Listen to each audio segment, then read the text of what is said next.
JUI نے پختونخوا کے نئے وزیر اعلیٰ سہیل آفریدی کا انتخاب چیلنج کر دیا۔ پشاور ہائی کورٹ میں درخواست JUI کی صوبائی اسمبلی میں پارلیمانی لیڈر لطف الرحمان نے بیرسٹر یاسین رضا کی وساطت سے دائر کی، جس میں موقف اختیار کیا گیا ہے کہ وزیر اعلیٰ کا استعفیٰ ابھی منظور نہیں ہوا، کیسے دوسرے وزیر اعلیٰ کا انتخاب ہو سکتا ہے۔ درخواست میں مزید کہا گیا ہے کہ گورنر KPK نے مستعفی ہونے والے وزیر اعلیٰ علی امین کنڈاپور کو 15 اکتوبر کو پیش ہونے کی ہدایت کی ہے۔ قبل ازیں میڈیا سے گفتگو کرتے ہوئے لطف الرحمان نے کہا کہ وزیر اعلیٰ کا انتخاب غیر قانونی طور پر ہوا، پچھلے وزیر اعلیٰ کا استعفیٰ ابھی منظور نہیں ہوا، گورنر نے ان کو تصدیق کے لیے بلایا ہے۔ لطف الرحمان کا کہنا تھا کہ پتہ نہیں ان کو کیوں جلدی ہے، نئے وزیر اعلیٰ آنے تک پرانا وزیر اعلیٰ کام کر سکتا ہے۔ اسپیکر کے کہنے پر ہم نے کاغذات جمع کیے لیکن اجلاس کا بائیکاٹ کیا۔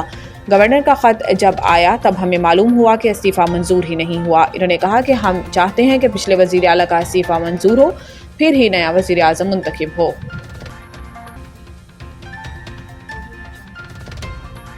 امریکی انتظامیہ کے ساتھ کامیاب مذاکرات کے نتیجے میں ٹیرف ڈیل عمل میں آئی۔ وفاقی وزیر خزانہ اور محصولات سینیٹر محمد اورنگزیب نے ان جذبات کا اظہار معاون امریکی وزیر خزانہ برائے بین الاقوامی مالیات رابرٹ کیپٹوت اور کانسلر جوناتھن سے یہاں واشنگٹن DC میں ملاقات کے دوران کیا۔ واضح رہے کہ وزیر خزانہ IMF اور ورلڈ بینک کے سالانہ اجلاسوں میں شرکت کے لیے واشنگٹن میں موجود ہیں۔ ملاقات کے دوران وزیر خزانہ نے IMF پروگرام کے تحت ملک کی مضبوط اقتصادی بنیادوں پر روشنی ڈالی۔ انہوں نے امریکی محکمہ خزانہ کے حکام کو پاکستان میں ورچوئل اثاثوں کو ریگولیٹ کرنے کی قانون سازی کے بارے میں آگاہ کیا۔ انہوں نے امریکی کمپنیوں کو پاکستان میں تیل و گیس، معدنیات، زراعت اور IT کے شعبوں میں سرمایہ کاری کی دعوت بھی دی۔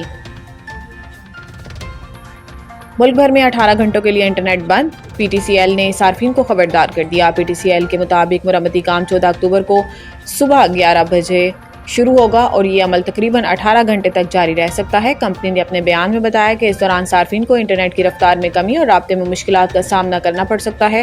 کمپنی نے سماجی رابطے کی ویب سائٹ X پر جاری اپنے پیغام میں کہا کہ مرمتی سرگرمی کے دوران صارفین کو انٹرنیٹ سروس میں کمی کا سامنا ہوگا، جس کے لیے ہم معذرت خواہ ہیں۔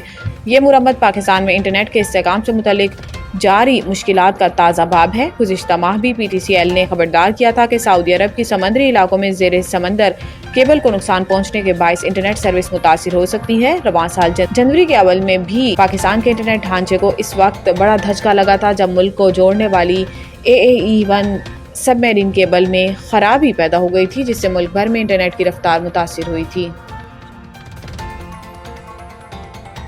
خواہش ہے پاکستان اور بھارت بہترین ہمسایہ بن کر رہیں۔ مصر میں غزہ جنگ بندی معاہدے پر 40 ممالک کے دستخط کے بعد صدر ٹرمپ نے اس اہم ترین موقع پر کی گئی پریس کانفرنس میں خواہش ظاہر کی ہے کہ وہ چاہتے ہیں کہ بھارت اور پاکستان بہترین ہمسائے بن کر رہیں۔ پریس کانفرنس کے دوران ٹرمپ نے وزیر اعظم شہباز شریف کی جانب دیکھ کر انہیں عظیم رہنما قرار دیا۔ اس موقع پر وزیر اعظم شہباز شریف نے مثبت رد عمل کا اظہار کرتے ہوئے کہا کہ ہم نے بھارت کے 7 طیارے گرائے تھے۔ امریکی صدر ڈونلڈ ٹرمپ نے آرمی چیف عاصم منیر کو بھی فیورٹ فیلڈ مارشل قرار دے دیا۔ امریکی صدر نے آج ایئر فورس 1 میں صحافیوں سے گفتگو کرتے ہوئے کہا تھا کہ پاکستان اور بھارت کی جنگ ٹیرف کی مدد سے روکی تھی۔ یاد رہے کہ صدر ٹرمپ نے اس سے قبل کئی بار پاک بھارت جنگ بندی کا کریڈٹ لیتے ہوئے کہا کہ انہوں نے اس معاملے کو تجارت کے ذریعے حل کیا۔ میکسیکو میں طوفانی بارشوں اور سیلاب سے تباہی، 130 افراد ہلاک۔ غیر ملکی میڈیا کے مطابق شدید بارشوں اور سیلاب سے 1 لاکھ مکانات متاثر ہوئے، سڑکیں، پل سمیت انفراسٹرکچر تباہ ہو گیا۔ حکام نے بتایا کہ شدید بارشوں نے وسطی ریاستوں میں بڑے پیمانے پر تباہی مچائی ہے۔ 5 ریاستوں میں بجلی کا نظام دھرم برہم ہو گیا۔ میکسیکو کی صدر کا کہنا ہے کہ اتنی شدید کی توقع نہیں تھی۔ حکام نے مزید نقصان کا خدشہ ظاہر کر دیا۔ ریسکیو ٹیمیں پانی میں پھنسے شہریوں کو نکالے اور امدادی سامان پہنچانے میں مصروف ہیں۔ حکام کے مطابق 10,000 سے زائد فوجی اہلکار ریسکیو مشینری اور گاڑیوں کے ساتھ امداد کی تقسیم میں حصہ لے رہے ہیں، جبکہ بے گھر ہونے والے افراد کے لیے عارضی شیلٹرز قائم کر دیے گئے ہیں۔ کوہلی کا RCB سے نیا کمرشل معاہدہ کرنے سے انکار، IPL سے ریٹائرمنٹ کی افواہیں۔ بھارتی میڈیا رپورٹس کے مطابق خبریں گردش کر رہی ہیں کہ وراٹ کوہلی نے IPL میں اپنی ٹیم رائل چیلنجرز بنگلور کے ساتھ 2026 کے سیزن کے لیے نیا کمرشل معاہدہ کرنے سے انکار کر دیا، جس کے بعد رائل چیلنجرز بنگلور کے لیجنڈری کھلاڑی وراٹ کوہلی کے IPL کے مستقبل کے حوالے سے سوالات اٹھانا شروع ہو گئے ہیں۔